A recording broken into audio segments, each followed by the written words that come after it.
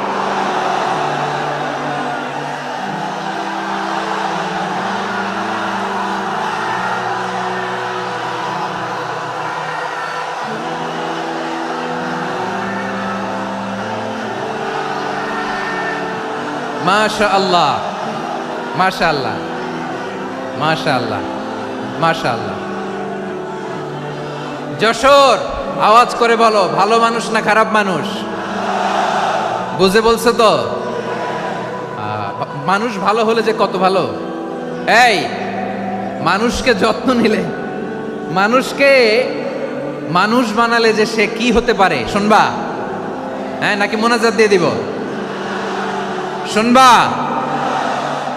তাহলে থামতে হবে। থামো, আমি যখন বলবো থামো থামো, তাকবীরের সময় দিলে তাকবীর, থামো থামো।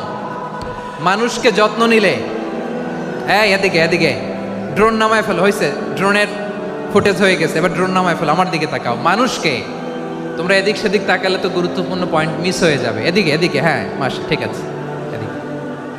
মানুষকে যত্ন নিলে মানুষের মধ্যে যারা কি পটেনশিয়াল রেখেছে। আমি জাপানের দুইটা উদাহরণ দেই। জাপানের, এই এই এভাবে এভাবে হবে,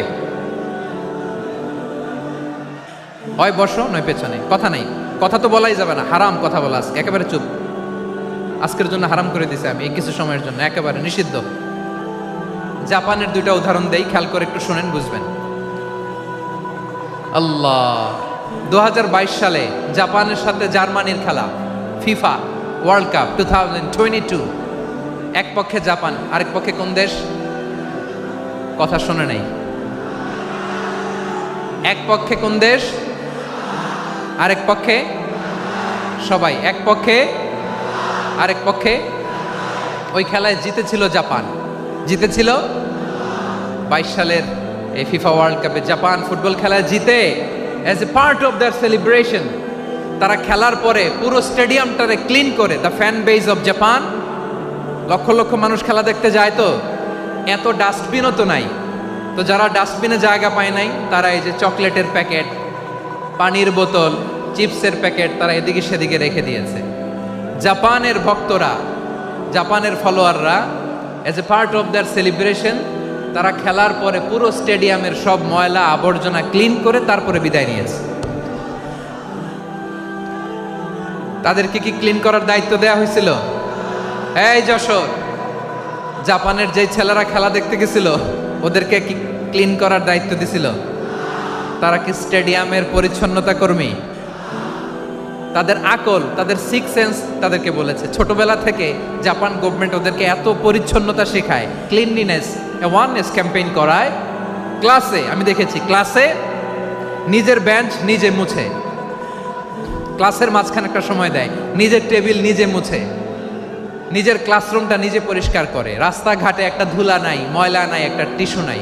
খেলার পরে গোটা বিশ্বকে তাক লাগিয়ে দিয়েছে। জাপানের ফ্যানরা সবার রেখে যাওয়া গার্বেজ, টিস্যু, বোতল পরিষ্কার করে তারপরে স্টেডিয়াম থেকে বিদায় নিয়েছে। আমরা কেন এমন হইতে পারলাম না? আমরা কেন এমন হইতে পারলাম না? জাপানের যারা এগুলো করছে ওদের 3টা করে চোখ না? চোখ তো 3টা জাপানো লাগো, জাপানো লাগো। হাত তো 4টা, কান তো 6টা। হ্যাঁ, নাকি আমার মতো 2 হাত 2 কানওয়ালা মানুষ? চোখে দেখলে ওটা মানুষ না। চিন্তা করছেন? তার মানে জাপানিজদেরকে যে গ্রুমিং করে শিখানোর মাধ্যমে পরিচ্ছন্ন বানানো গেছে, ওরা যেমনি মানুষ আমরাও মানুষ। আমাদের সন্তানদেরকে শেখালে তারাও পারবে। পারবে কিনা? 2 নম্বর উদাহরণ বলি। চট্টগ্রাম ফেনীতে যারা গিয়েছেন, মেঘনা গুমতি ব্রিজ প্রকল্প নাম শুনছেন? মেঘনা একটা ব্রিজ পার হওয়া লাগে। এই মেঘনা গুমতি, এখানে 3টা ব্রিজ কাঁচপুর সহ, এই 3টা ব্রিজের নির্মাণ কাজ, রেনোভেশনের কাজ দেয়া হয়েছিল জাপানের একটা কোম্পানিকে। কাকে? জাপানের কোম্পানি। নির্মাণ শেষে 738 কোটি টাকা বেঁচে গেছিল, এটা গভর্নমেন্টের হাতে দিয়ে তারা বিদায় নিয়েছে। কত টাকা? 738 কোটি টাকা। যত প্রাক্কলিত ব্যয় নির্ধারণ করা হয়েছে সব টাকা সরকার, তৎকালীন সরকার 2019-এর সরকার, কারা ছিল তো জানেন? এই 2019-এর সরকার তাদেরকে দিয়েছে। তারা রিনোভেশন নির্মাণ শেষে 738 কোটি টাকা অতিরিক্ত বেঁচে গেছিল, এটা আবার গভর্নমেন্টের হাতে বুঝাই দিয়ে তারা বিদায় নিচ্ছে। আমরা কেন এমন হইতে পারলাম না? জাপানের ওরাও মানুষ, আমরাও মানুষ। তার মানে মানুষে মানুষে পার্থক্য আছে না নাই? আচ্ছা, জাপানের 2টা উদাহরণ দিলাম, এবার আমার দেশের 2টা উদাহরণ দিব না? বাংলাদেশের 2টা উদাহরণ দিই। 1 নম্বর উদাহরণ, গত সপ্তাহে আপনারা জানেন কক্সবাজার আমার একটা প্রোগ্রাম ছিল, তো হেলিকপ্টারে গিয়েছিলাম। ফেনী জেলা যখন পার হচ্ছি, আমি দেখলাম 3টা উইন্ডমিল। উইন্ডমিল চিনেন তো? বিশাল পিলার, 3টা 4টা পাখা থাকে। বায়ু বিদ্যুৎ কেন্দ্র, বাংলাদেশের প্রথম বায়ু বিদ্যুৎ কেন্দ্র এটা। মুহুরী প্রজেক্ট বলে এটা সম্ভবত, মুহুরী প্রজেক্ট।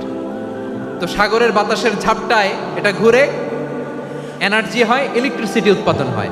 তো আমি পাইলটকে বললাম, ভাই এগুলো থেকে কেমন ইলেকট্রিসিটি উৎপাদন হয়? কয়, হুজুর একটু হয় না, কিছুই হয় না। কিছুই হয় না মানে? বলে, হুজুর বাংলাদেশে যত উইন্ডমিল আছে এটার পাখা একটাও ঘুরে না।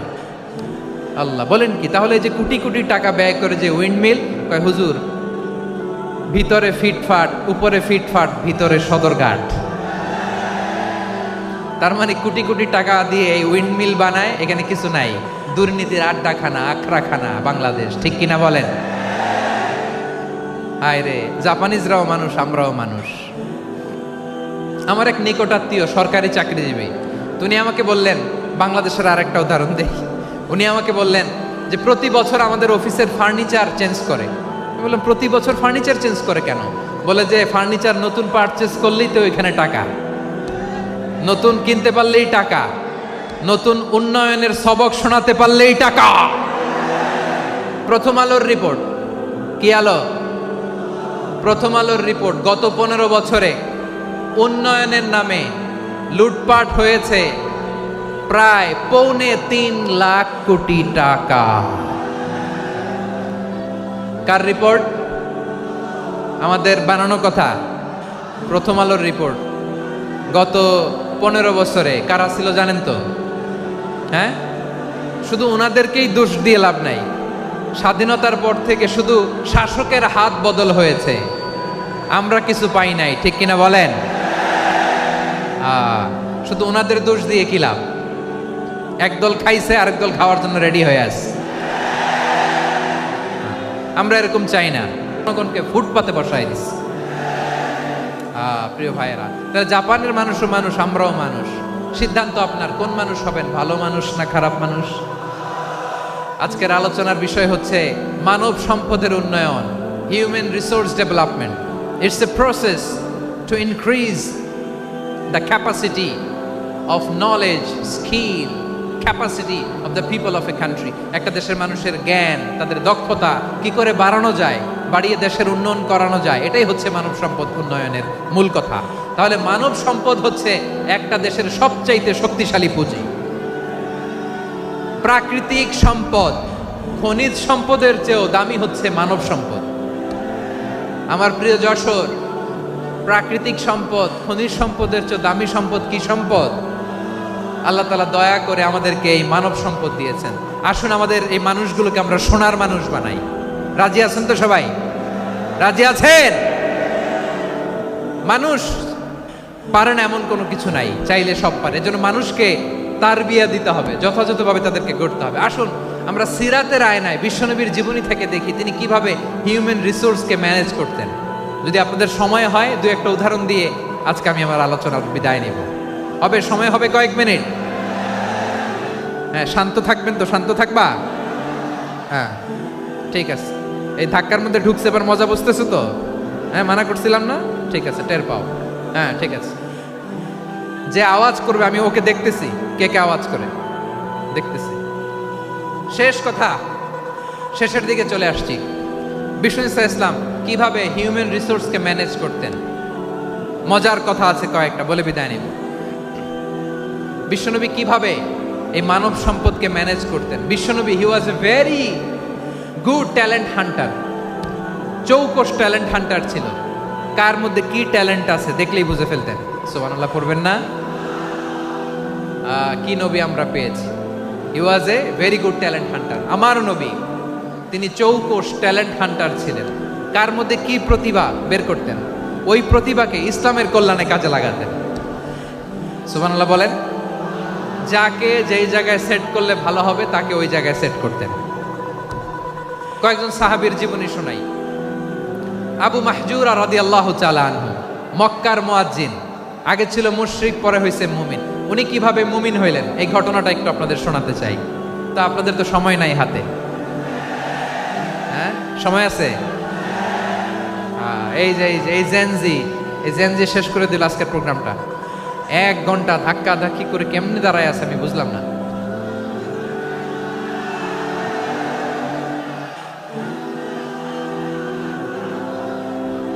না না, তাকবির না, চুপ করতে হবে।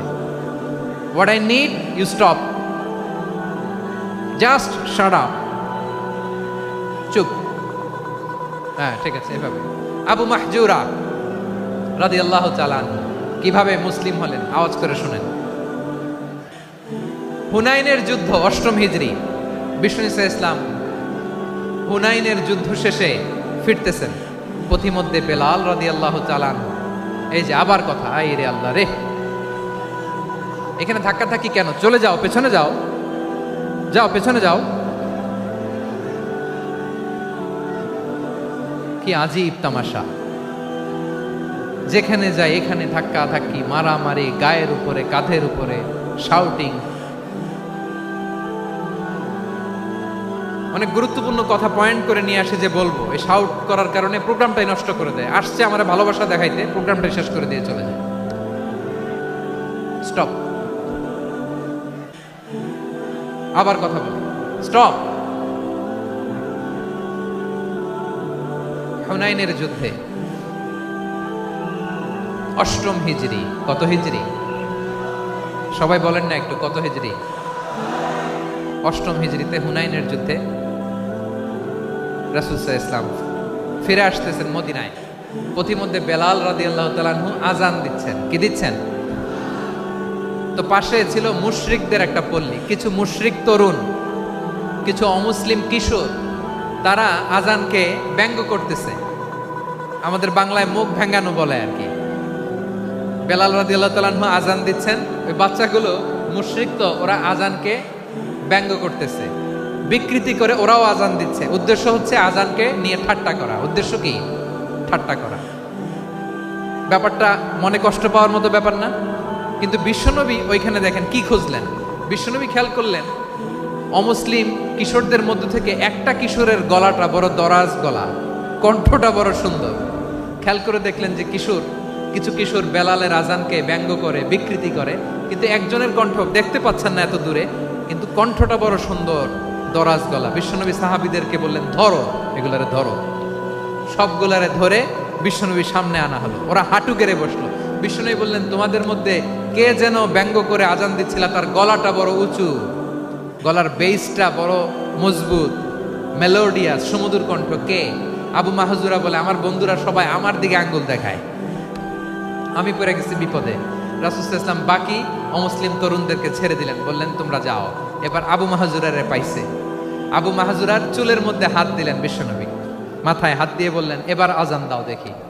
আবু মাহজুরা বলে, আমি তো আজান দিতে জানি না, কারণ আমি তো বেলালেরটা শুইনা দিছি, আমার তো মুখস্থ নাই, আমি তো আজান দিতে জানি না। বিশ্বনবী বললেন, জানো না? তাহলে আসো আমি তোমারে শিখাই দিই। সুবহানাল্লাহ পড়েন। আবু মাহজুরা হাঁটু গেড়ে বসে বিশ্বনবীর মোবারক হাত আবু মাহজুরার চুলের মধ্যে। বিশ্বনবী আজানের মুআল্লিম আবু মাহজুরাকে বলতেছে, ঠিক আছে তোমারে শিখাই দিচ্ছি, আমি যা যা বলবো আমার সাথে সাথে বলো, পারবা? আবু মাহজুরা বলে, পারবো। বিশ্বনবী আজান দিচ্ছেন, মাথায় হাত দিয়ে আল্লাহু আকবার, আল্লাহু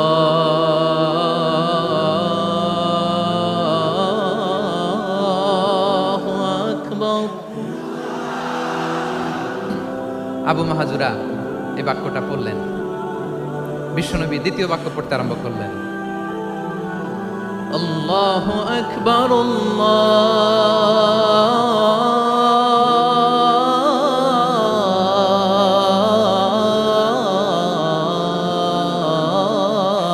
আল্লাহু আকবার। আবু মাহজুরা এই বাক্যটাও বললেন। বিশ্বনবী আবু মাহজুরার মাথার মধ্যে হাত দিয়ে তৃতীয় বাক্য বললেন, আশহাদু আল্লা ইলাহা ইল্লাল্লাহ।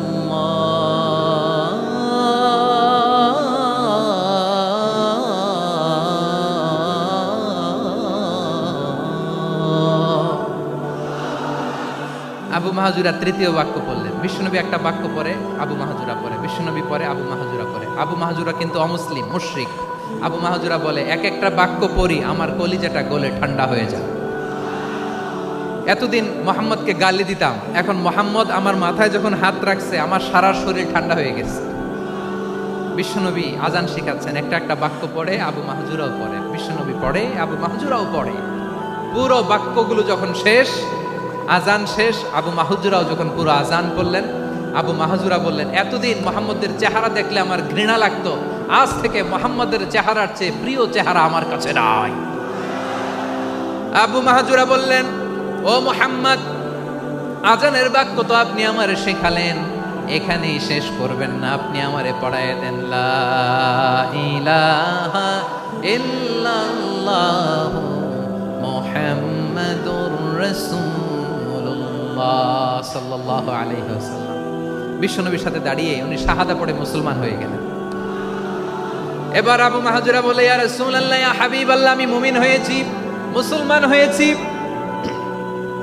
আপনার কাছ থেকে আজান শিখার সৌভাগ্য আমি লাভ করেছি গো নবী। আমার কণ্ঠের বড় তারিফ করেছেন, আপনি আমার আজানকে আপনি পছন্দ করেছেন। একটা জিনিস আপনার কাছে চাই, আপনি আমাকে মক্কার মসজিদুল হারামের মুয়াজ্জিন হিসেবে অ্যাপয়েন্ট করে দেন। বিষ্ণু ঈসা ইসলাম বললেন, যাও আবু মাহজুরা, আমি তোমাকে পৃথিবীর শ্রেষ্ঠতম মসজিদ মক্কার মসজিদুল হারামের মুয়াজ্জিন হিসেবে অ্যাপয়েন্ট করে দিল। দেখছেন কিভাবে ট্যালেন্ট হান্টিং করতে হয়, কিভাবে হিউম্যান রিসোর্স মানব সম্পদকে ব্যবহার করতে হয়। আসছিল আজানকে ভেঙাইতে, আসছিল কেন? আজানকে ব্যঙ্গ করার জন্য, বিকৃত করার জন্য। আজানকে বিকৃত করতে যে ইসলামের সবচেয়ে শ্রেষ্ঠ মসজিদের মুয়াজ্জিন হয়ে গেল। পড়েন সুবহানাল্লাহ। হযরত আবু মাহজুরা রাদিয়াল্লাহু তাআলা আনহু ওনার এই সুললিত কণ্ঠ ব্যবহার করে মসজিদুল হারামে এত সুন্দর করে আল্লাহু আকবার বলে আজান দিতেন।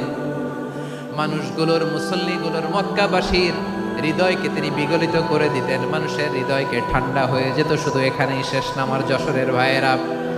বিশ্বনবী যখন সাইয়েদনা আবু মাহজুরা রাদিয়াল্লাহু তাআলা আনহুকে আজান শিখাচ্ছিলেন, বলেন তো বিশ্বনবীর হাতটা কোথায় ছিল? আবু মাহজুরার মাথার সামনে, এই চুলের উপরে ছিল।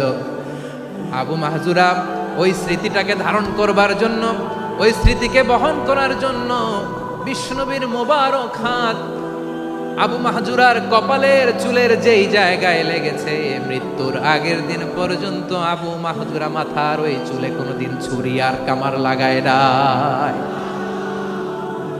সেখানে কেচি লাগায় নাই, চুলের মধ্যে খুর লাগায় নাই।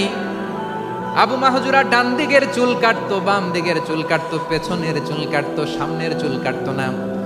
আবু মাহজুরা রাদিয়াল্লাহু তাআলা আনহুর সামনের চুলগুলো বড় হতে হতে যখন এত বড় হয়ে যায়, তিনি চুলগুলো পেঁচিয়ে মাথার মধ্যে রাখতেন।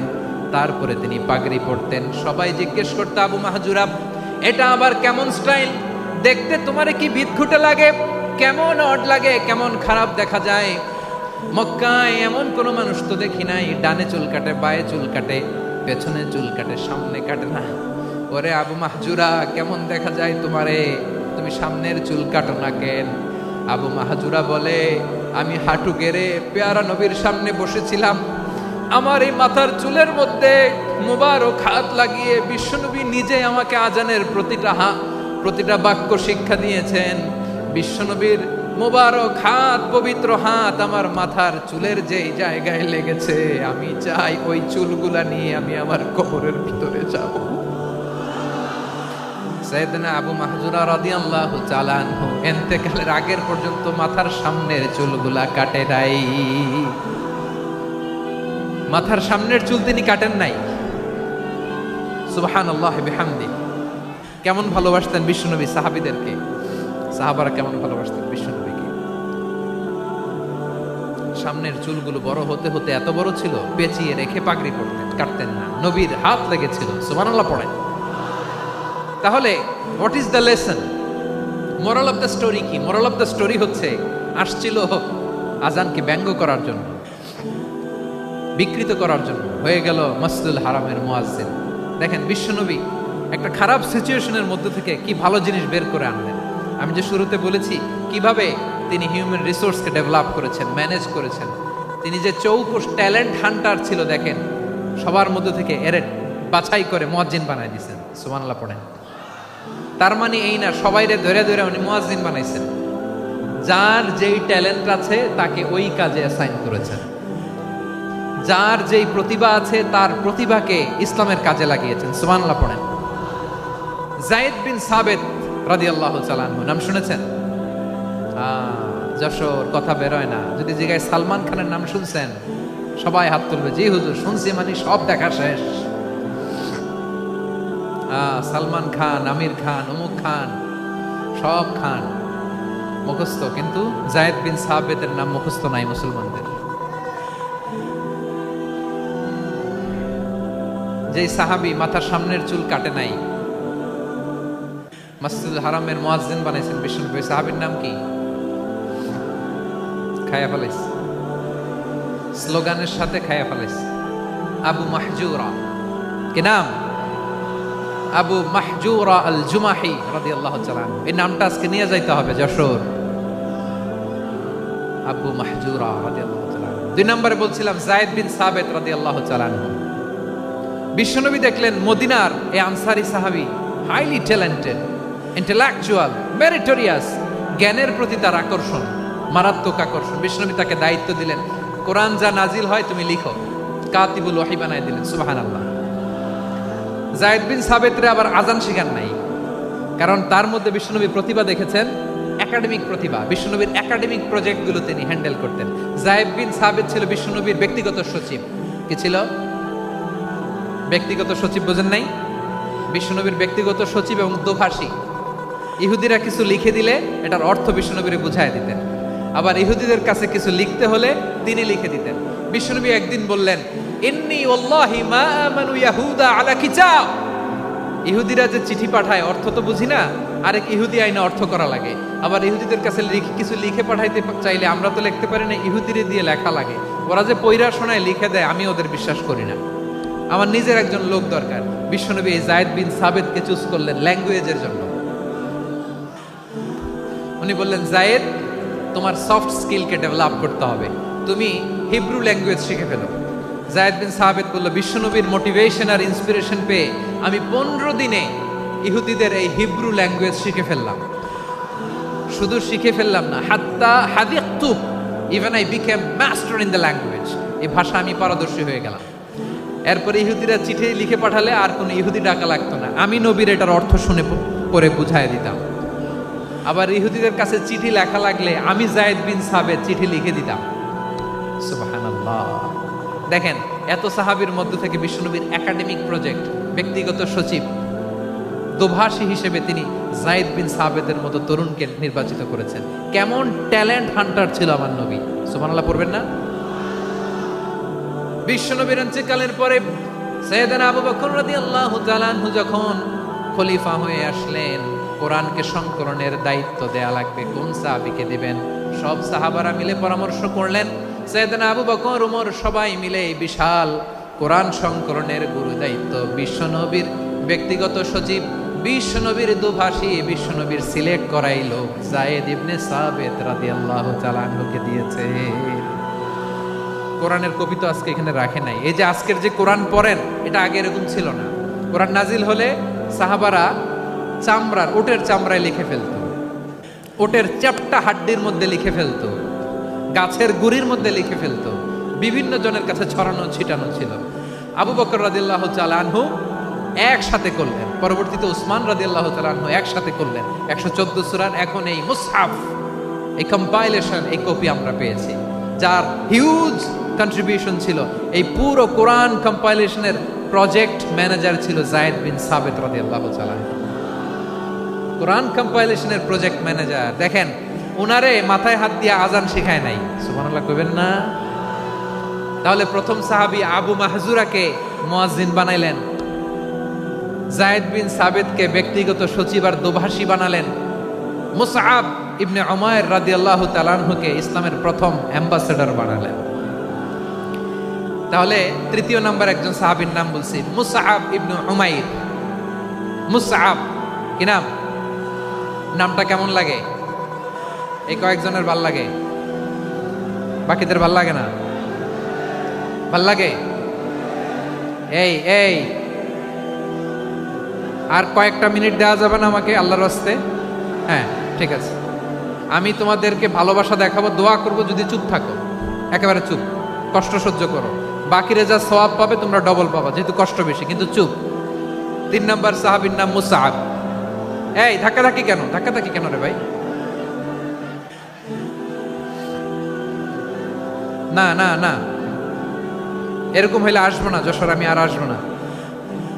হয় পিছনে চলে যাও, নাহলে চুপ, ধাক্কাধাক্কি নেই। 3 নম্বর সাহাবীর নাম মুসআব। কি নাম?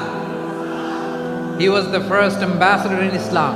ইসলামের প্রথম ডিপ্লোম্যাট, প্রথম কূটনৈতিক, ইসলামের প্রথম কূটনৈতিক, ইসলামের প্রথম ডিপ্লোম্যাট, প্রথম অ্যাম্বাসেডর মুসআব ইবনে উমাইর। মক্কার তরুণ যুবক, উনি পারফিউম লাগাইলে মানুষ দেখলেই বুঝতো এটা মুসআব লাগাইছে। এমন ড্যাশিং ফেসের ছিল, এমন স্মার্ট ড্যাশিং ফেস, এমন পার্সোনালিটির মানুষ ছিল মুসআব রাদিয়াল্লাহু তাআলা। কারণ যিনি ইসলামের স্পোকম্যান হবেন, মুখপাত্র হবেন, তার স্মার্ট হওয়ার দরকার আছে না নাই? আকাবার প্রথম শপথ যখন হলো, তাদের সাথে বিষ্ণু ঈসা ইসলাম মদিনাতে একজন মুখপাত্র পাঠালেন, ডিপ্লোম্যাটকে পাঠালেন, অ্যাম্বাসেডর অফ ইসলাম, তিনি হচ্ছেন মুসআব ইবনে উমাইর। পড়েন সুবহানাল্লাহ। বিশ্বনবী দেখলেন সে অনেক স্মার্ট, তার ডেডিকেশন আছে, সিনসিয়ারিটি আছে, এবং মদিনায় যে আউস খাজরাজ গোত্রের নেতাদের সাথে ডিল করতে হবে, ইহুদিদের সাথে ডিল করতে হবে, ওখানে একজন পাক্কা জানু খেলোয়াড়ের দরকার আছে না নাই? মুসআব ইবনে উমাইর রাদিয়াল্লাহু তাআলা আনহু, ওনাকে বিষ্ণু ঈসা ইসলাম চুজ করলেন। এবং বিষ্ণু ঈসা ইসলামের এই চুজিংটা, এই সিলেকশনটা এত সুন্দর ছিল, তিনি মদিনাতে যে বিশ্বনবী আসার আগেই মদিনার জমিনকে তিনি উর্বর করে ফেলছেন। প্রতিটা ঘরে ঘরে কালিমার দাওয়াত তিনি পৌঁছায় দিয়েছেন। জুমার বিধান নাজিল হয়েছে, কিন্তু মক্কায় পরিবেশ নাই জুমা পালনের। বিষ্ণু ঈসা ইসলাম একজনকে দিয়ে খবর পাঠালেন, যাও মদিনায় মুসাবকে যে বলো, মুসাব তো আমার শিক্ষক, আমার স্পোকম্যান, মদিনাতে যেন তারা জুমা কায়েম করে। বিশ্বনবীর আগেই মুসআব মদিনার মুসলিমদেরকে নিয়ে মদিনায় প্রথম জুমা কায়েম করে ফেলছে। সুবহানাল্লাহ। ডিপ্লোম্যাটদের কেমন হইতে হয়, অ্যাম্বাসেডারের কেমন হইতে হয়, মুসআব রাদিয়াল্লাহু তাআলা আনহুর কাছ থেকে শিখে নাও। মুসআব নামটা কেমন লাগে? যশোর যাদের সন্তান হবে, ছেলে সন্তান, আমার রাস্তায় পাইলে সবাই জিজ্ঞেস করে, হুজুর একটা নাম দেন, আমার ছেলে হবে। যশোরবাসীর জন্য আমি একটা নাম দিয়ে দিলাম, নাম রাখতে হবে মুসআব। কি নাম? নামটা যাদের ভাল লাগে, ছেলে সন্তান অনাগত আসবে, মনে চাইলে নাম রেখে দিবেন মুসআব রাদিয়াল্লাহু তাআলা আনহুর নামে মুসআব। তাহলে মুসআব রাদিয়াল্লাহু তাআলা আনহুকে বিশ্বনবী ল্যাঙ্গুয়েজ শিখান নাই, সফট স্কিল শিখান নাই। যায়েদ রাদিয়াল্লাহু তিনি হিব্রু ল্যাঙ্গুয়েজ শিখেছেন, সুরিয়ানি শিখেছেন, কিন্তু মুসআবকে তিনি বানিয়েছেন the spokesman of Islam, the first diplomat, the ambassador of Islam. সুবহানাল্লাহ পড়বেন না? আব্দুল্লাহ ইবনে আব্বাস রাদিয়াল্লাহু তাআলা আনহু বিশ্বনবীর কাজিন, চাচাতো ভাই। আবার মাইমুনা রাদিয়াল্লাহু তাআলা আনহু, মাইমুনা নবীর স্ত্রী, তিনি ছিলেন আব্দুল্লাহর আপন খালা। তো নবীর বউ যদি ওনার খালা হয়, নবী তার কি বুঝে নাই, নবী তার কি খালু। তাহলে সম্পর্ক অনেক গভীর, কাজিন আবার খালু, ছোট্ট মানুষ, তাই রাতে মাঝে মাঝে ঘরে থাকতো। বিশ্বনবী দেখলেন আব্দুল্লাহ যেহেতু আমার ঘরে ঢুকতে পারে, আব্দুল্লাহরে এই উম্মতের বড় শিক্ষাবিদ বানাইতে হবে। কথা বোঝে নাই? আব্দুল্লাহকে কি বানাইতে হবে? শিক্ষাবিদ, এডুকেটর অফ দিস উম্মাহ, এই উম্মার শিক্ষাবিদ বানাইতে হবে। তাই আব্দুল্লাহ ইবনে আব্বাসকে বিশ্বনবী হাতে কলমে শিক্ষা দিয়েছেন। আব্দুল্লাহ ইবনে আব্বাস রাদিয়াল্লাহু তাআলা আনহু, ওনাকে বিশ্বনবী হাতে কলমে শিক্ষা দিয়েছেন, যেহেতু উম্মতের শিক্ষাবিদ হবে, এডুকেটর হবেন। তো বিশ্বনবী রাতে যখন তাহাজ্জুদ পড়তেন, ছোট্ট আব্দুল্লাহ ঘরে থাকতো। বুঝতে পেরেছেন? ছোট্ট মানুষ তো ঘরে থাকতো। তো বিশ্বনবী তাহাজ্জুদের জন্য একবার দাঁড়িয়েছেন, ছোট্ট আব্দুল্লাহ ওযু করে দাঁড়াইছে। আচ্ছা বলেন তো, ইমাম আর মুসল্লি মোট যদি দুইজন হয়, একজন ইমাম একজন মুসল্লি, তো মুসল্লি ইমামের কোন দিকে দাঁড়াবে? ডানে দাঁড়াবে। ছোট্ট আব্দুল্লাহ বুঝে নাই, বিশ্বনবী তাহাজ্জুদ শুরু করেছেন, উনি ইক্তেদা করছেন আর দাঁড়াইছেন বায়ে। কোথায় দাঁড়িয়েছেন? আব্দুল্লাহ বলেন, যখন আমি বায়ে দাঁড়ালাম, আখাযা রাসূলুল্লাহ সাল্লাল্লাহু আলাইহি ওয়াসাল্লাম উযুনি আল ইউমনা ইয়াফতিলুহা, বিশ্বনবী নামাজরত অবস্থায় আমার কান ধরে টেনে আমার ডান দিকে এনে দাঁড় করায় দিলেন। পড়েন সুবহানাল্লাহ। দেখেন হাতে কলমে শিক্ষা। আর জীবনে ভুলাবে? কথা কয় না, আর ভুলাবে? আর ভুল হবে না। এভাবে বিশ্বনবীর অনেক সঙ্গ পেয়েছেন, সফর করেছেন, একই বাহনে বসেছেন, এক বাহনে বসে লম্বা নসিহত করেছেন, বলেছেন ইয়া গোলাম ইহফাজিল্লাহ ইয়াহফাজকা, ইহফাজিল্লাহ তাজিদহু তুজাহাক, ইদা সাআলতা ফাসআলিল্লাহ ওয়া ইদা ইসতাআনতা ফাসতাইন বিল্লাহ। আল্লাহর বিধান মানো, আল্লাহর বিধান রক্ষা করো, আল্লাহ তোমায় রক্ষা করবে। আব্দুল্লাহ, চাইতে হলে আল্লাহর কাছে চাও, সাহায্য চাইতে হলে আল্লাহর কাছে সাহায্য চাও। মনে রাখো, গোটা বিশ্বের সবাই যদি তোমার সাহায্য করতে চায়, ততটুকুই করতে পারবে যতটুকু আল্লাহ তোমার নসিবে রেখেছে। গোটা বিশ্ব যদি তোমার বিরুদ্ধে ষড়যন্ত্রে দাঁড়িয়ে যায়, ক্ষতি ততটুকু করতে পারবে যতটুকু তোমার জন্য বরাদ্দ আছে, এর বাইরে কিছু করতে পারবে না। আওয়াজ করে বলেন ঠিক কিনা? এভাবে হাতে কলমে শিখিয়েছেন, বিশ্বনবীর সঙ্গ পেয়েছেন। উনাকে বিষ্ণু ইসলাম শিক্ষাবিদ, এডুকেটর অফ দিস উম্মাহ হিসেবে সিলেক্ট করেছেন, হাতে কলমে শিখিয়েছেন। বিশ্বনবী একবার প্রকৃতির ডাকে সাড়া দিয়ে এসেছেন। এখন কি করতে হবে? নামাজের জন্য অজু করতে হবে। বিশ্বনবী এসেই দেখেন অজুর বদনায় পানি ভরা, খুশি হয়ে গেলেন, বললেন কে রেখেছে পানি? একজন বলল আব্দুল্লাহ রেখেছে। বিশ্বনবী অত্যন্ত খুশি হলেন, খুশি হয়ে একটা দোয়া করলেন, বললেন আল্লাহুম্মা ফাক্কিহু ফিদ্দীন ওয়া আল্লিমহু তা'ওয়ীল, আল্লাহ তুমি আব্দুল্লাহকে দ্বীনের বুঝ দিও আর কোরআনের তাফসীর শিক্ষা দিও। বিশ্বনবীর এই দোয়া এমন লাগছে, উনি রাইসুল মুফাসসিরিন, এই পৃথিবীতে যত মুফাসসির ছিল, যত মুফাসসির আসবে, সকল মুফাসসিরের সম্রাট হিসেবে স্বীকৃত হয়েছেন আব্দুল্লাহ ইবনে আব্বাস। বিশ্বনবী ওনারে আজান শিখান নাই, বিশ্বনবী ওনারে ল্যাঙ্গুয়েজ শিখান নাই, বিশ্বনবী ওনারে অ্যাম্বাসেডর বানান নাই, হাতে কলমে শিক্ষা দিয়েছেন। ছোট্ট মানুষ, বিশ্বনবী ইন্তেকাল করলেন, আবু বকরের সময় গেল, ওমরে ফারুকের খেলাফত, তখনও তিনি তরুণ। ওমরে ফারুক রাদিয়াল্লাহু তাআলা আনহু ওনার ক্যাবিনেট মিনিস্ট্রির বৈঠকে এই আব্দুল্লাহ ইবনে আব্বাসকে পাশ দিয়ে বসায় রাখতেন। বয়স্ক সাহাবারা এটা পছন্দ করতো না, তারা বলতো ঘটনা কি, আব্দুল্লাহর মতো ছেলে নাতি আমাদের আছে, এরা কেন রাখে ওমরে ফারুক? ওমরে ফারুক এটা টের পেলেন, তিনি বুঝতে পারলেন যে ক্যাবিনেট মেম্বাররা এটা পছন্দ করে না, ছোট্ট আব্দুল্লাহরা কেন রাখি, কেন যে রাখি এটা একদিন বুঝাবো। একদিন মিটিংয়ে তিনি সবাইকে বললেন ইদা জাআ নাসরুল্লাহি ওয়াল ফাতহ, এই আয়াত দ্বারা উদ্দেশ্য কি বলেন তো মুরব্বী সাহাবীরা? এক সাহাবী বলেন এই সূরা দ্বারা উদ্দেশ্য, আল্লাহ বলেছেন আমাদেরকে বিভিন্ন ল্যান্ড, বিভিন্ন এলাকা বিজয় করতে হবে। ওমরে ফারুক বললেন না, হয়নি। আরেকজন বললেন বিজয় হওয়ার পর আমাদের বেশি বেশি আল্লাহর বরত্বের ঘোষণা দিতে হবে, এটা উদ্দেশ্য। উমরে ফারুক বললেন, না, হয় নাই। যারে জিজ্ঞেস করেন কেউ পারে না। সব শেষে বিশ্বনবী ছোট্ট আব্দুল্লাহরে বলেন, আব্দুল্লাহ, ইদা জা নাসরুল্লাহি ওয়াল ফাত, এর দ্বারা উদ্দেশ্য কি বলো তো? ছোট্ট আব্দুল্লাহ বলেন, হুয়া আজালু রাসূলিল্লাহ।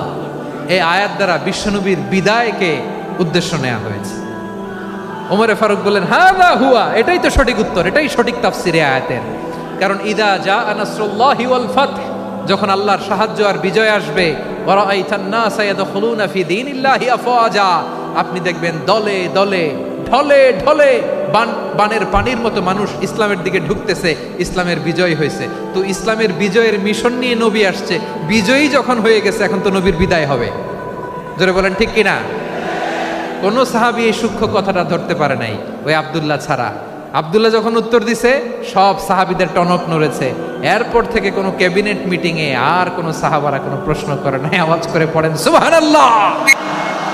বিশ্বনবী আব্দুল্লাহ ইবনে আব্বাসকে দ্য এডুকেটর অফ দ্য উম্মাহ, উম্মার শিক্ষাবিদ হিসেবে গ্রহণ করেছেন। আওয়াজ করে পড়তে হবে আল্লাহু আকবার। সাহাবীদের নামগুলো মনে থাকবে। 1 নম্বরে আবু মাহজুরা, মুয়াজ্জিন বানাইছেন। যায়েদ ইবনে সাবিত, দোভাষী, ট্রান্সলেটর অফ প্রফেট, এবং তিনি ছিলেন বিশ্বনবীর ব্যক্তিগত সচিব। Musab ibn Umair, the first ambassador and diplomat of Islam. Abdullah ibn Abbas, এই উম্মার সবচেয়ে বড় এডুকেটর, শিক্ষাবিদ। আরেকজন ছিল আব্দুল্লাহ ইবনে মাসউদ রাদিয়াল্লাহু তাআলা। 2 আব্দুল্লাহ, আব্বাস গেল, আরেকজন হচ্ছে মাসউদ। মক্কার তরুণ, ছাগল পালতো মুশরিকের বিশ্বনবী আর আবু বকর রাদিয়াল্লাহু তাআলা আনহু একবার গেলেন, যে দেখে এই তরুণ দাঁড়ায় আছে। বিশ্বনবী বলেন, আমি খুব ক্ষুধার্ত, তোমার কাছে কি দুধ আছে ছাগলের? আব্দুল্লাহ আছে, ওয়ালাকিন আনা মু'তামান, কিন্তু যে দুধ আছে এটা আমানতের, আমি দিতে পারবো না। বিশ্বনবী এইটা শুনেই তার টার্গেট করে ফেলছে।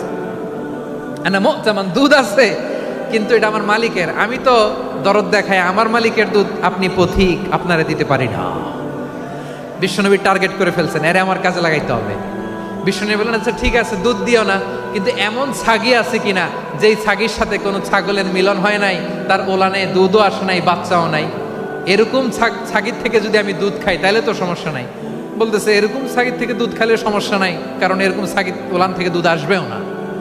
বলতেছে, ঠিক আছে, এরকম একটা ছাগি নিয়ে আস। নিয়ে আসা হলো। বিশ্বনবী বিসমিল্লাহ বলে ওই ছাগির ওলানে হাত দিলেন। হাত দিতে দেরি, পুরো ওলানটা দুধে ভরে যেতে দেরি হয় না। বিশ্বনবী আর আবু বকর রাদিয়াল্লাহু তাআলা আনহু দহন করে পেট ভরে খেলেন। এই দৃশ্য আব্দুল্লাহ ইবনে মাসউদের হৃদয়ে দাগ কাটলো। এই মুজিজা দেখে তিনি বললেন, আশহাদু আল্লা ইলাহা ইল্লাল্লাহ ওয়া আশহাদু আন্না মুহাম্মাদুর রাসূলুল্লাহ। তিনি ষষ্ঠ মুসলিম ছিলেন, 6 নম্বর মুসলমান।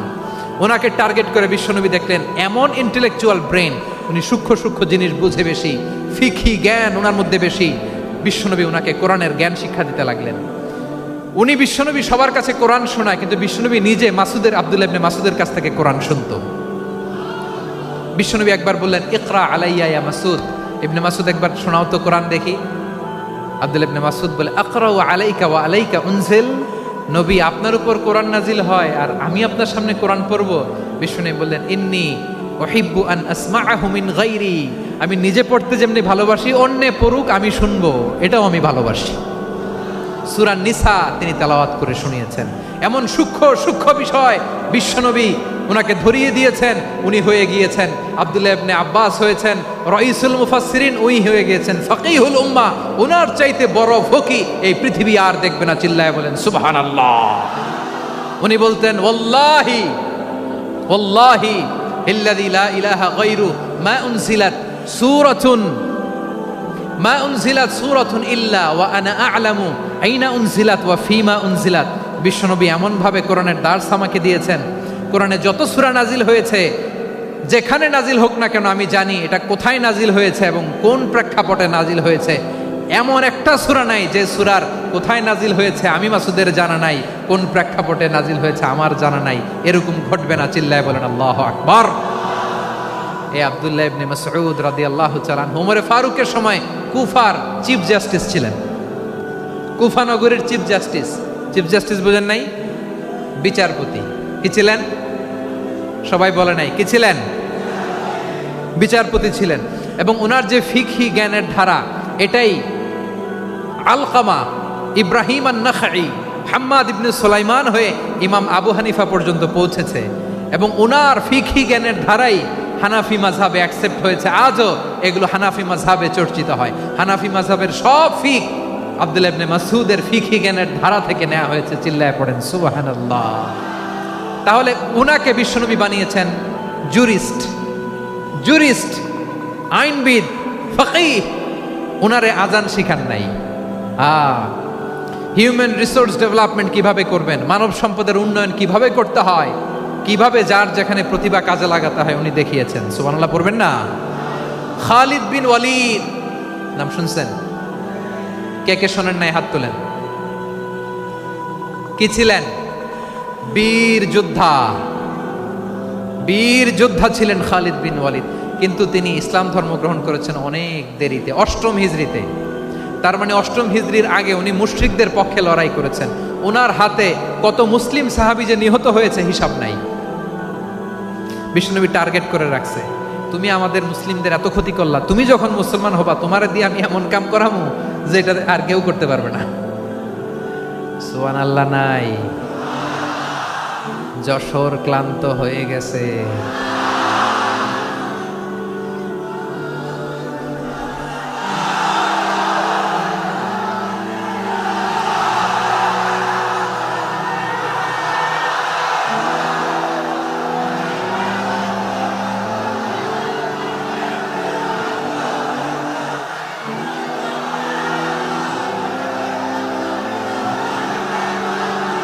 মাশাআল্লাহ, বসুন বসুন বসুন। খালিদ বিন ওয়ালিদ রাদিয়াল্লাহু তাআলা 8ম হিজরিতে মুসলিম হয়েছেন, মক্কা বিজয়ের আগে। তো মক্কা বিজয়ের আগে যখন মুসলিম হয়েছেন, এর আগে কি করছেন? কাফিরদের সাথে যুদ্ধ করেছেন। উনি উহুদের যুদ্ধে মুসলমানদের যে পরাজয় ভাব, কঠিন পরিস্থিতির মুখোমুখি উনার কারণে পেছন থেকে এমন আতর্কিত আক্রমণ করেছেন, মুসলমানদেরকে কচুকাটা করেছেন। 8ম হিজরিতে আল্লাহ তাআলা হেদায়েতের নূর দিয়ে ওনার হৃদয়টাকে উজালা করে দিলেন। লা ইলাহা এটা এমন বাণী যার হৃদয়ে একবার টাচ খাবে, এইটা থেকে সে আর পালিয়ে বেড়াতে পারে। ঝিনুকের ভেতর লুকিয়ে থাকে যেমন মতি, ঝিনুকের ভেতর লুকিয়ে থাকে যেমন মতি, কলমা শাহাদাতে আছে আল্লাহর জ্যোতি, কলমা শাহাদাতে আছে আল্লাহর জ্যোতি। ঠিক কিনা বলেন? মক্কা বিজয়ের আগে মুসলিম হলেন, হওয়ার পরেই বিশ্বনবীর টার্গেট ফুলফিল হলো। ওই যে টার্গেট করে রেখেছেন আর দোয়া করেছেন, খালিদ বিন ওয়ালিদ যদি মুসলিম হয় তাকে আমি মিলিটারি চিফ বানাবো। ওনাকে আজান শিখান নাই, ওনারে কান ধইরা নামাজের এই মাথা থেকে ওই মাথা আনান নাই, ফিকহি কোরআনের সূক্ষ্ম তাফসীর ওনারে শিখান নাই, অ্যাম্বাসেডর বানান নাই। বিষ্ণু ইসলাম উনাকে সামরিক অভিযানে প্রেরণ করেছেন। সামরিক অভিযানে তিনি প্রেরণ করেছেন। উনার জীবদ্দশায় উনার নেতৃত্বে যতগুলো যুদ্ধ হয়েছে, একটা যুদ্ধেও তিনি পরাজয় বরণ করেন নাই। ওমরে ফারুকের সময়কালে তিনি চিফ অফ মুসলিম মিলিটারি মানে মুসলিম সেনাপতি হয়েছেন। যশোর আওয়াজ করো, ঠিক কিনা বলো? সেনাপতি, মুসলিম সেনাপতি। তাহলে কিভাবে হিউম্যান রিসোর্স ব্যবহার করতে হয় গোটা বিশ্ব আমার নবীর কাছ থেকে শিখে নাও। খালিদ বিন ওয়ালিদ, ওনাকে বিশ্বনবী একটা উপাধি দিয়েছেন। উপাধিটা হচ্ছে সাইফুল্লাহিল মাসলুল, আল্লাহর নাঙ্গা তরবারি, আল্লাহর খোলা তরবারি, দ্য ওপেন সোর্ড অফ আল্লাহ। খালিদ বিন ওয়ালিদ মুসলিম সেনাপতি। হাসান বিন সাবেত নাম শুনছেন? দেখি উনি কি ছিল বলেন। রাসূলের সভা কবি, কালচারাল হিজিমনিকে ডিফিট করার জন্য। উনি ভালো অস্ত্র চালানো জানতেন না, ওই কাজে উনি যেতেন না। ওনার ছিল কাব্য প্রতিভা। কাফিররা কবিতা দিয়ে নবীকে গালি দিত। বিশ্বনবী বলতেন, ইয়া হাসান আজিব আন রাসূলিল্লাহ, তুমি নবীর হয়ে কাফেরদের এই কথাগুলোর জবাব দাও। বিশ্বনবীর একটা মিম্বার ছিল। বিশ্বনবীর মিম্বারের পাশাপাশি মসজিদে নববীতে এই হাসান বিন সাবেতের জন্য বিশ্বনবী একটা স্পেশাল মিম্বার বানিয়ে দিয়েছেন। এখান থেকে তুমি জবাব দাও। এবং বিশ্বনবী বলেছেন, আল্লাহুম্মা আইয়িদহু বিরূহিল কুদুস। আল্লাহ, হাসান আমার পক্ষে জবাব দেয়, তুমি জিব্রাইল মারফত তাকে সাহায্য পাঠাইয়া দিও। রাসূল সাল্লাল্লাহু আলাইহি ওয়াসাল্লামের সভা কবি, the poet of the prophet, নবীর কবি উনি কবিতা দিয়ে, এমন উচ্চাঙ্গের ভাষায় কবিতা দিয়ে তিনি জবাব দিতেন, কাফিরদের গা শিহরে যেত, তাদের হৃদয়ে আগুন ধরে যেত। তাহলে এরকম কবিরও দরকার আছে না নাই? এখন যাকে আল্লাহ দিছে কাব্য প্রতিভা, এরা যদি আপনি যুদ্ধের ময়দানে পাঠান হবে? যারে দিছে সুরেলা গলা, এরা যদি অ্যাম্বাসেডর বানান হবে না। হাসান বিন সাবিত ছিলেন বিষ্ণু ইসলামের কবি। হুযায়ফা ইবনুল ইয়ামান বিশ্বনবীর গোয়েন্দা বিভাগের প্রধান। কিসের প্রধান? হুযায়ফা ইবনুল ইয়ামান। ওনার ছিল ডিটেকটিভ মাইন্ড, গোয়েন্দা বিভাগের প্রধান। এবং উনি হচ্ছেন সাহিবু সিররি রাসূলিল্লাহ, রাসূল সাল্লাল্লাহু আলাইহি ওয়াসাল্লামের গোপন তথ্যের ধারক বাহক। নবীর যেই কথা কেউ জানে না, সব হুযায়ফার পেটের ভিতরে ছিল। সুবহানাল্লাহ পড়েন। মদিনার যত ইহুদিদের একটা লিস্ট ছিল, এই লিস্ট শুধু দুইজন জানতো, বিশ্বনবী আর হুযায়ফা। সুবহানাল্লাহ পড়বেন না? তাহলে ওনাকে কোন দায়িত্ব দিছে? কোন বিভাগ? যশোর। আওয়াজ করো, কোন বিভাগ? গোয়েন্দা বিভাগের হেড ছিল। খন্দকের যুদ্ধে প্রচন্ড আজকের মতো শৈত্য প্রবাহ, মাটি খনন করতে করতে সাহাবীদের পেটে ক্ষুধা নাই, দাঁড়াইতে পারে না নামাজের জন্য, এত ক্লান্ত, ক্লান্ত শ্রান্ত। বিশ্বনবী বললেন, কে আছো? এই কঠিন শীত, এই ভয় আর ক্ষুধার মধ্যেও খন্দকের পরীক্ষার টপকে শত্রু শিবিরে যে আমাকে তথ্য দিবা, কে আছো? কারো গায়ে শক্তিই নাই যে দাঁড়াবে, কেউ দাঁড়ায় না। বিশ্বনবী তখন নিজে হুযায়ফাকে ডাক দিলেন, হুযায়ফা, যে আমাকে আজকে শত্রু শিবিরের তথ্য এনে দিবে, সে জান্নাতে আমার মোরাফাকা, আমার সঙ্গী হবে। হুযায়ফা রাদিয়াল্লাহু ইবনুল ইয়ামান জীবনের ঝুঁকি নিয়ে এই ক্ষুধা, শৈত্য প্রবাহ, কোল্ড ওয়েভসকে উপেক্ষা করে পরীক্ষা টপকে শত্রু শিবিরে যে সবার কথাগুলো চুপে চুপে শুনে বিশ্বনবীর দরবারে এসে গোয়েন্দাদের মতো তথ্য সরবরাহ করেছে। বিশ্বনবীর গোয়েন্দা বিভাগের প্রধান হুযায়ফা ইবনুল ইয়ামান ইন্টেলিজেন্স বিভাগ চালাতেন। মুনাফিকদের নাম ওনার কাছে ছিল।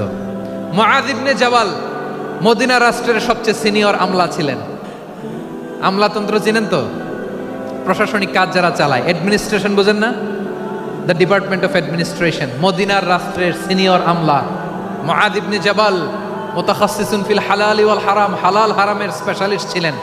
বিশ্বনবী উনাকে ইয়ামানের গভর্নর করে পাঠাইছেন। বলেছেন, ইন্নাকা তা'তি কওমান আহলা কিতাব, এমন গোষ্ঠীর কাছে যাবা এরা ইহুদি নাসারা, আগে শাহাদা পড়লে এরপরে নামাজের দাওয়াত দিও, নামাজ পড়লে যাকাতের দাওয়াত দিও। গভর্নরের অ্যাটিটিউড যেমন থাকে তেমন অ্যাটিটিউড ধরে রেখো। সুবহানাল্লাহ পড়েন। তাহলে মুআয ইবনে জাবালকে দিয়ে বিশ্বনবী কবিতা লেখায় নাই, চিঠি লেখায় নাই, আজান দেওয়ায় নাই। সুবহানাল্লাহ পড়বেন না? সব শেষ সাহাবী বলি আবু হুরায়রা রাদিয়াল্লাহু তাআলা, নাম শুনছেন? বিড়ালের বাবা। কি করতেন? খালি হাদিস মুখস্থ করতেন। উনি বলতেন, আলজামু রাসূলুল্লাহ আলা মিল ইবাতনি, আমার শুধু পেটের ক্ষুধার বন্দোবস্ত হইলে আমি নবীর সঙ্গ ছাড়তাম না। আমার আনসার সাহাবারা ক্ষেত খামারের কাজ করতো, আমার মুহাজির সাহাবারা ব্যবসা করতো, আর আমি নবীর সাথে সাথে থাকতাম। শুধু সকাল বিকাল দুই বেলা যদি আমার খাবারের বন্দোবস্ত হয়, আমি আর নবীর লক ছাড়ি না। সুবহানাল্লাহ কইবেন না? 5374টা হাদিস তিনি বর্ণনা করেছেন। সবচেয়ে বেশি হাদিস বর্ণনাকারী সাহাবী। হাদিস প্রিজার্ভেশনের কাজে বিশ্বনবী ওনাকে কাজে লাগিয়েছেন। উনি একদিন বলেন, ইয়া রাসূলুল্লাহ আসমাউ মিনকা কাসীরান ফালা আহফাজু, নবী অনেক কথা শুনি আমার মনে থাকে না। বিষ্ণু বললেন, তাই? উবসুত রিদাক, তোমার চাদরটা বিছাও। আবু হুরায়রা বিছালেন, বিশ্বনবী হাত বুলায় দিলেন, এরপরে অনেক হাদিস বর্ণনা করলেন। আবু হুরায়রা বলে, তারপর থেকে বিশ্বনবী যাই বর্ণনা করে আমি শুনি আর একটাও বলি না। এখন সুবহানাল্লাহ। বিশ্বনবী ওনাকে হাদিস প্রিজার্ভেশন, নবীর এই যে লক্ষ্য হাদিস প্রিজার্ভেশনের এই দায়িত্ব দিয়েছেন সাইয়েদনা আবু হুরায়রা রাদিয়াল্লাহু তাআলা আনহুকে। প্রিয় ভাইরা, তাহলে 10 জন সাহাবীর কথা যে বললাম, আপনারা কি খেয়াল করেছেন কত বড় ট্যালেন্ট হান্টার, চৌকস ট্যালেন্ট হান্টার ছিল আমার নবী। এক একজনের এক এক ট্যালেন্ট, এক এক কাজে অ্যাসাইন করেছেন, এক একজনকে এক এক দায়িত্ব দিয়েছেন, এক একজনের প্রতিভাকে এক একভাবে বিকশিত হওয়ার সুযোগ দিয়েছেন। আওয়াজ করে বলেন ঠিক কি না? এখন আমার পর্দার আড়ালে আমার মায়েরা বলবে, এতগুলো পুরুষ সাহাবীর কথা বললো, নারী সাহাবীরা কি কিছু করে নাই? হ্যাঁ, একজন নারী সাহাবীর কথা বলে মোনাজাত হবে, দোয়া ছাড়া কেউ যাব না। রুফাইদা আল আসলামিয়া রাদিয়াল্লাহু তাআলা আনহা, ওনার বাবার নাম সাআদ আল আসলামী। বিশ্বনবী কি খেয়াল করলেন দেখেন, সাআদ ছিল মদিনার বড় ডাক্তার। এই নারী সাহাবী রুফাইদা বাবার কাছ থেকে চিকিৎসা বিদ্যা শিখেছেন। যখন শিখছে, বিশ্বনবী দেখলেন আমার তো প্রতি সপ্তাহে সপ্তাহে যুদ্ধে আহত সাহাবীদের সেবা দিবে কে? বিশ্বনবী রুফাইদাকে বললেন, রুফাইদা তুমি মসজিদে নববীর পাশে একটা মেডিকেল ক্যাম্প করো। এই যে সাকিনা আদ্দিন মেডিকেলের আমার ছাত্রী বন্ধুরা, শুনে রাখো, তোমাদের আইকন হচ্ছে এই রুফাইদা আল আসলামিয়া। বিশ্বনবীর ডিরেকশন অনুযায়ী তিনি মসজিদে নববীর পাশে একটা মেডিকেল ক্যাম্প করলেন এবং আহত সাহাবাদের চিকিৎসা উনি ওনার টিম নিয়ে দিতেন। বিশ্বনবীর পরামর্শে উনি আনসারি এবং মুহাজির মহিলা সাহাবীদেরকে নিয়ে একটা স্পেশাল মেডিকেল টিম গঠন করলেন। খায়বার যুদ্ধে 7ম হিজরিতে যখন বিশ্বনবী যায়, উনি ওনার টিম নিয়ে আসলেন, বললেন, ইয়া রাসূলুল্লাহ, আমরা তো তলোয়ার চালাতে পারি না, আমরা তো তীর মারতে পারি না, আপনি যদি অনুমতি দেন খায়বার অভিযানে আমি আমার টিম নিয়ে মেডিকেল টিমের সেবাটা সার্ভিসটা দিতে চাই। পড়েন সুবহানাল্লাহ। বিশ্বনবী অনুমতি দিলেন, যোদ্ধা সাহাবীদের সাথে রুফাইদা আল আসলামিয়া উনিও মেডিকেল টিম নিয়ে অগ্রসর হলেন। খায়বারের প্রতিটা আহত ইনজুর্ড সাহাবী যারা ইনজুরির শিকার হয়েছেন সবাই রুফাইদা আল আসলামিয়ার এই মেডিকেল ক্যাম্প থেকে চিকিৎসা সহায়তা পেয়েছেন। সুবহানাল্লাহ পড়েন। দেখেন কিভাবে বিশ্বনবী ট্যালেন্ট বাছাই করতেন। আপনি অবাক হবেন, বাহরাইনের মেডিকেল ইউনিভার্সিটিতে রুফাইদা আল আসলামিয়া মেডিকেল প্রাইজ অ্যাওয়ার্ড প্রতি বছর দেয়া হয়। যদি দিনের এই মেডিকেল আমার বোনেরা যদি জেনে থাকো জানো, না হলে নতুন করে জানো, সার্চ দিও, রুফাইদা আল আসলামিয়া মেডিকেল অ্যাওয়ার্ড বাহরাইনের ইউনিভার্সিটিতে দেওয়া হয়। প্রিয় ভাইয়েরা, তাহলে আলোচনার সামারি আমরা করি। বিশ্বনবী যার যেখানে ট্যালেন্ট তাকে ওইখানে কাজে লাগাতেন। আওয়াজ করে বলেন ঠিক কিনা? এবার একটা ইন্টারভিউ হবে, আওয়াজ করে বলেন, আবু মাহজুরাকে বিশ্বনবী কি বানাইছেন? হ্যাঁ, ভুলে গেছেন? সামনের চুলে হাত দিয়ে বিশ্বনবী কি সুন্দর গলায় আজান শিখালেন, মুয়াজ্জিন। যায়েদ বিন সাবিতকে একাডেমিক প্রজেক্টের দায়িত্ব দিয়েছেন, তিনি ছিলেন বিশ্বনবীর দোভাষী ব্যক্তিগত সচিব। Musab ibn Umair, the first ambassador of Islam. Abdullah ibn Abbas, উম্মার বড় শিক্ষাবিদ মুফাসসির। আব্দুল্লাহ ইবনে মাসউদ ছিলেন জুরিস্ট। কি ছিলেন? জুরিস্ট ছিলেন, এই উম্মার সবচেয়ে বড় জুরিস্ট। খালিদ বিন ওয়ালিদ, সেনাপ্রধান। হাসান বিন সাবিত ছিলেন বিশ্বনবীর সভাকবি। কি ছিলেন? বিশ্বনবীর সভাকবি ছিলেন। এরপরে হুযায়ফা ইবনুল ইয়ামান কি ছিলেন? গোয়েন্দা বিভাগের প্রধান। মুআয ইবনে জাবাল কি ছিলেন? সিনিয়র আমলা, ইয়ামানের গভর্নর। আবু হুরায়রা রাদিয়াল্লাহু তাআলা আনহু হাদিস প্রিজার্ভেশনের কাজ করেছেন। আর আমাদের রুফাইদা আল আসলামিয়া রাদিয়াল্লাহু তাআলা আনহা কি ছিলেন? নার্স ছিলেন। নার্স হয়ে মেডিকেল সেবা দিয়েছেন। প্রিয় ভাইয়েরা, পুরো আলোচনার যদি সামারি করি, তাহলে বিশ্বনবী যেভাবে হিউম্যান রিসোর্সকে ম্যানেজ করেছেন, যার যেখানে প্রতিভা কাজে লাগিয়েছেন, আমরাও যদি করি আমাদের বাংলাদেশের চিত্র আমরা পাল্টে যেতে পারবো। আমরা শুরুতে শুনেছি মানুষের আছে অসীম সম্ভাবনা, প্রতিটা মানুষ অনন্য, যত্ন নিলে, যথাযথ পরিচর্যা করলে মানুষ বিশ্ব জয় করতে পারে। ঠিক কিনা? আমাদের হাফেজে কোরআনের সামনে দাঁড়াতে পারে এমন কোনো হাফেজে কোরআন আল্লাহর জমিনে জন্ম হয় নাই। গোটা বিশ্ব কাঁপিয়ে তারা সেরা, আমাদের ক্রিকেটাররা সেরা, আমাদের তৈরি পোশাক শিল্প সেরা। এরকম অনেক অনেক সেরা জিনিস আছে, আমরা এগুলোরে নার্চারিং করতে পারি নাই, পরিচর্যা করতে পারি নাই, সঠিক তারবিয়াতের অভাব। তাহলে মানুষের অসীম সম্ভাবনাকে কাজে লাগাতে হবে। ঠিক কিনা বলেন? ইউনুস গভর্নমেন্টকে আমি বলবো, অল্প সময়ের জন্য আপনারা এসেছেন, সংস্কারও করতে হবে, আবার নির্বাচনও করতে হবে। সব সংস্কার হয়তো করতে পারবেন না, যতটুকু পারবেন এর মধ্যে আমাদের যে হিউজ ম্যান পাওয়ার, আমাদের যে মানব সম্পদ, হিউম্যান রিসোর্স, এটাকে ডেভেলপ করে আপনাদের যেতে হবে। যেটা পারবেন না সেটাকে পরবর্তী নির্বাচিত গভর্নমেন্টের কাছে রেখে যেতে হবে, যে তারা যেন করে, তাদের কাছে আপনারা এটা রেখে যাবেন। তাহলে মানুষ চাইলে বিশ্ব জয় করতে পারে। আর মানুষকে হারাতে পারে কেউ? জোরে বলো যশোর, মানুষকে হারাতে পারে কেউ? আল্লাহ আমাদেরকে জনসংখ্যা দিয়েছেন প্রিয় ভাইয়েরা, এই জনসংখ্যা অনেক বড় সম্পদ, এটা আমাদের জন্য অভিশাপ নয়, আশীর্বাদ। আমাদের জনসংখ্যাকে যদি আমরা জনশক্তিতে রূপান্তর করতে পারি, আজকে বাংলাদেশ যে অবস্থানে দাঁড়িয়ে আছে, বাংলাদেশ তার 20 গুণ উন্নতির শিখরে চলে যাবে। চিল্লায় বলো ঠিক কিনা? আমাদের শ্রমিক ভাইয়েরা বাইরে কাজ করে, আমাদের শ্রমজীবী ভাইয়েরা, প্রবাসীরা, তাদের ব্যাপারে গুরুত্ব দিতে হবে। আমাদের শ্রমের দাম সবচেয়ে কম, সবচেয়ে কম। তারা এম্বাসিতে গুরুত্ব পায় না, এয়ারপোর্টে গুরুত্ব পায় না। এই সরকার অবশ্য তাদেরকে অনেক গুরুত্ব দিচ্ছে। আমাদের অদক্ষ শ্রমিককে যখন আমরা দুবাই পাঠাই, অল্প বেতন পায়, কিন্তু ইন্ডিয়ানরা দক্ষ শ্রমিক পাঠাইলে তার 3 গুণ বেতন পায়। আমরা আমাদের শ্রমিকদেরকে অদক্ষভাবে আর পাঠাতে চাই না, দক্ষ শ্রমিক পাঠিয়ে আমরা রেমিটেন্সের বন্যা বইয়ে দেব। আমাদের শ্রমিকদের পাঠানো রেমিটেন্সের টাকায় সচল থাকে আমার দেশের অর্থনীতির চাকা। তাদেরকে সবচেয়ে গুরুত্ব দিতে হবে। আমরা পেয়েছি ফ্রিডম ফাইটার, মুক্তিযোদ্ধা, আর আমার প্রবাসী ভাইরা হচ্ছে রেমিটেন্স ফাইটার। জোরে বলো ঠিক কিনা? তাহলে আমাদের এই জনশক্তিকে জনসম্পদে ট্রান্সফর্ম করতে হবে, ঠিক কিনা বলেন? সরকার জনগণকে এভাবে পলিশ করতে হবে। মা বাবারা ছেলে মেয়েদের মধ্যে কার কোন যোগ্যতা, তাকে ওইভাবে কাজে লাগাতে হবে। সবার A+ পাওয়ার কোনো দরকার নেই। আমাদের দেশে একটা টেন্ডেন্সি আছে, পরীক্ষায় A+ না পাইলে কই তুই কি করলি, পাশের বাড়ির ছেলে A+ পাইছে, যা ওর পা ধোয়া পানি খা। কি খা? তা আমি ভাবছি যে পা ধোয়া, A+ পাওয়া ছেলেদের পা ধোয়া পানির একটা পানির ব্র্যান্ড বানাইতে হবে। এরকম লেখা থাকবে, A+ পাওয়া ছেলেদের পা ধোয়া পানি। খাওয়া নাই, এগুলার খাওয়া নাই। ওরে আল্লাহ A+ পাওয়ার জন্য বানাইছে, আর আপনার ছেলেকে এই A+ গুলারে নিয়ন্ত্রণ করার জন্য আল্লাহ বানাইছে।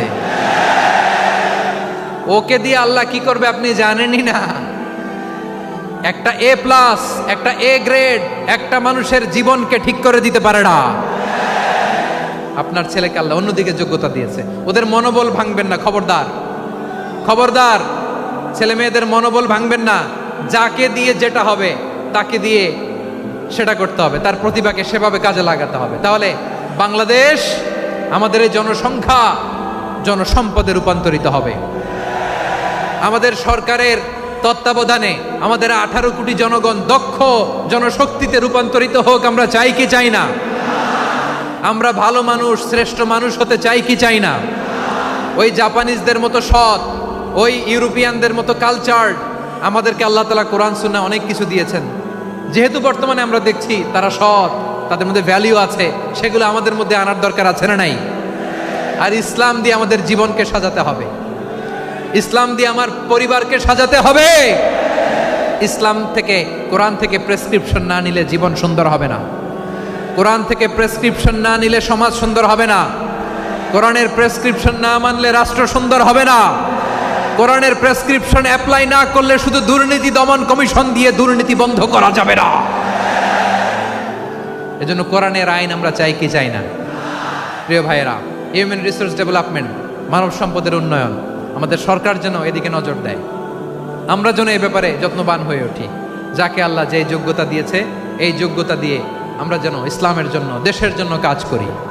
আমরা যেন আমাদের স্কিল ডেভেলপ করি, আমাদের পটেনশিয়ালকে ডেভেলপ করি। মোরালিটি, ভ্যালিউজ নিয়ে শায়েখ আহমদুল্লাহ আলোচনা করেছেন। এগুলো দিয়ে যেন আমরা আমাদেরকে সাজাই। আল্লাহ তাআলা আমাদের দেশকে তুমি নিরাপদ করো, আমরা পড়ি আমিন। আল্লাহ আমার 18 কোটি জনগণকে তুমি জনশক্তিতে রূপান্তরিত করো, আমিন। আল্লাহ আমরা হাতে হাত রেখে, কাঁধে কাঁধ মিলিয়ে, ভাইয়ে ভাইয়ে যেন এই দেশকে গড়তে পারি, আল্লাহ তুমি তৌফিক দান করো, আমরা পড়ি আমিন। আমার প্রিয় মহিউদ্দিন ভাই বলেছেন, হুজুর এমন একটা ঘোষণাপত্র দিয়ে যাবেন আজকের এই ঐতিহাসিক যশোরের প্রোগ্রামে, যেটা গোটা বাংলাদেশে মানুষ এটার উপর আমল করে।